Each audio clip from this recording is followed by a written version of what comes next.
Hello and welcome to Against the Storm version 0.44, the Favoring Update. In this update, we see, as you can see on the screen, a change to the favoring mechanic, as well as a new glade event, the Altar of Decay. A bunch of other changes as well, which we'll go into, but the biggest announcement as part of this, perhaps, is the new 5th race. Not in the game yet, but the vote is in. The community voted. 57% of the respondents chose the foxes. So, frogs had about 31, bats had about 12%. And so we're going to see them in-game sometime in April, they're expecting. And so that's going to affect the updates that we will see from now until then. They'll be a little bit smaller and have a little bit less, a little bit fewer changes or fewer features at least.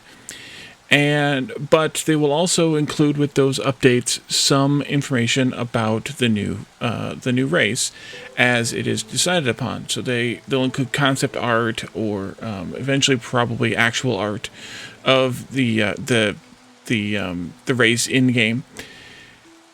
So we'll have to keep an eye out for that as we go through the next several updates. So, as I mentioned, the favoring update is about the favoring function, primarily, other than, the big announcement of the race.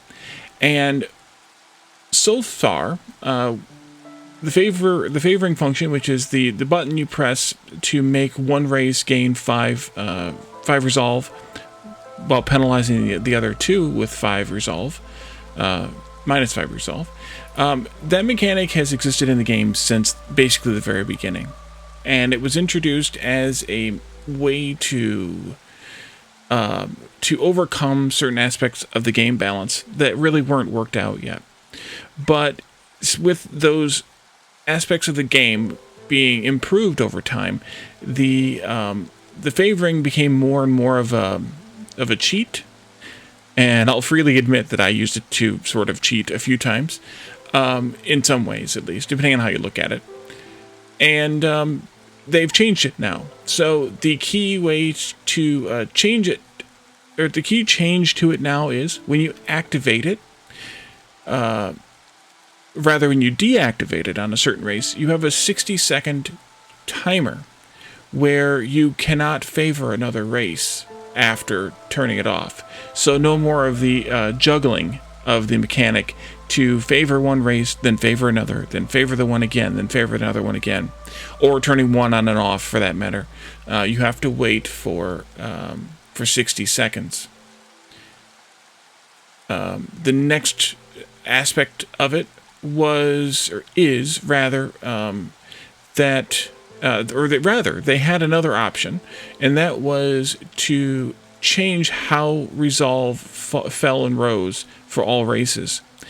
And they chose not to do that either because then it would simplify too much or unify too much the way that the races behaved, and having the differences in the races is part of what makes the game interesting, because some races gain and lose their resolve more quickly than others. So they're hoping that this is the way that it will be. But if there's enough feedback that it just doesn't work this way, if they see any other evidence toward it, then they will revisit it and give us a different mechanic. So the next largest feature in this update is logistics. Now, the workers in a building will be able to take produced items from another building without having to go all the way back to the warehouse, and or without having to wait for that building to deliver them to the warehouse before they're available for use. However, this range is very short, so if you want to use this mechanic, you'll have to build those types of buildings fairly close to each other. So say you are making flour in a mill, and then you want that flour to be used by a bakery to make pies and biscuits. You'll have to put them somewhat next to each other. I don't know how close it is yet. We're going to experience that when we play a settlement in this update. But the workers in the bakery will be able to go to the mill to retrieve the flour that's in the output there, rather than having to wait for the mill to deliver it to the warehouse and then to go all the way to the warehouse to get that flour to return it back to who is effectively next door. And so in that way, it makes it a little bit more of a logical logistics, where, I mean, in real life, you don't go to you don't necessarily have to go to a common place to pick up all materials. You can go to a local market to pick up this type of thing, and another local market to pick up that type of thing, and then go further away to a larger store to pick up other types of things. So, thinking of things like a fruit market or a bakery, rather than having to go to, I don't know, the Walmart, for example. Plus, it allows you to have specialized districts. So if you wanted to have, for example, again, a milling and baking district, you could do so while having other things in a separate part of your town, or even a separate part of your map, that weren't related to those items at all. And they will still go to a warehouse as a secondary grab if there are no buildings within that short range that can provide that item to them. They will go to the warehouse, whatever the nearest warehouse is.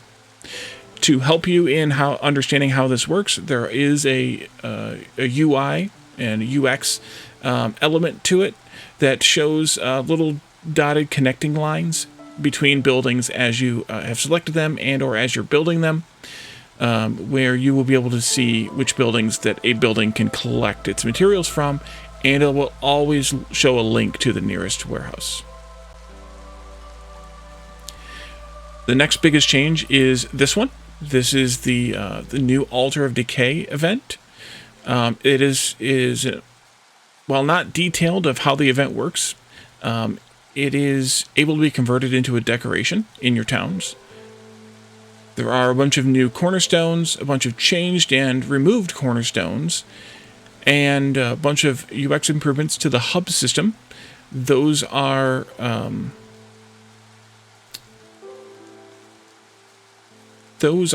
how now the hub levels are more clearly defined, and you're actually able to see all of those hub levels on the screen, and it'll show you which one you're in, as opposed to just seeing the one you're in and having to guess as to which one is next if you don't know the names. There's also numbers now. There are 1, 2, and 3. So they make it a little bit simpler to understand the hub level system that way. They've also reworked another Glade event, by the way.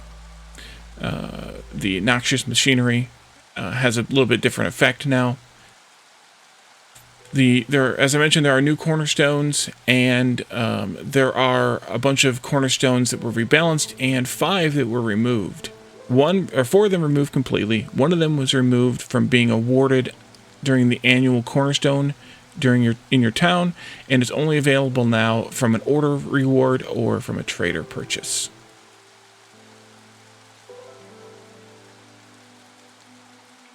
I think the final piece of this, the final major bit to this update, in terms of features, is that they have they added information about how reputation points lower impatience to all reputation tooltips, both in the rewards and rewards from different things, as well as in the reputation bar. So those types of things, featuring the different providing more information to the player, are definitely welcome by me. A lot of the things I've already learned through one way or the other over time, but for new players, you may not know those things, and it's hard to find those things. Beyond all of that, there's a few other small changes. They added a new music track to the Scarlet Orchard clearance season. There's new sound effects for traders arriving and leaving, so that you can, and they're unique per trader, so you can identify who is there audibly as well as visually. they put in a bunch of performance changes to the game, improvements to the game, so that you hopefully will have a better performing game, presumably on weaker hardware and things like that. And there's a new icon on the buildings signifying which side the entrance is on. And that's pretty much it for this update. So we're going to explore this update with another town, another 2 to 3 episode series. I don't know if we'll do a second town or not under this update. I have a lot of other content on my plate, as many of you are aware. With the latest couple of fests from Steam, there's been a lot of new games that have become available, and a lot of new things to explore.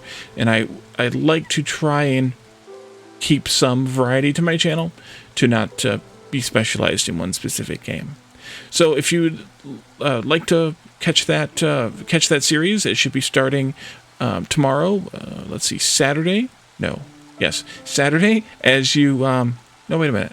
Friday, as you're seeing this, is tomorrow, or as this is releasing. Tomorrow is Friday, and you should see that episode on Friday, at least through Saturday, possibly Sunday, depending on how long the town takes.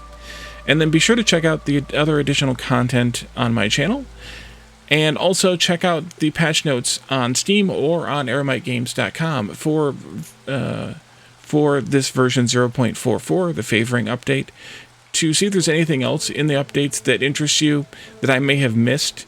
Let me know if there's something that you read that I didn't cover that you thought was important in the comments, or come to my Discord, which you can find in the description below, and we can chat about the game there. There are a few people who do talk about Against the Storm in there, so that's a good place to go to chat. So thank you all for joining me. Thanks for watching, and I will see you all in the next episode. Bye for now.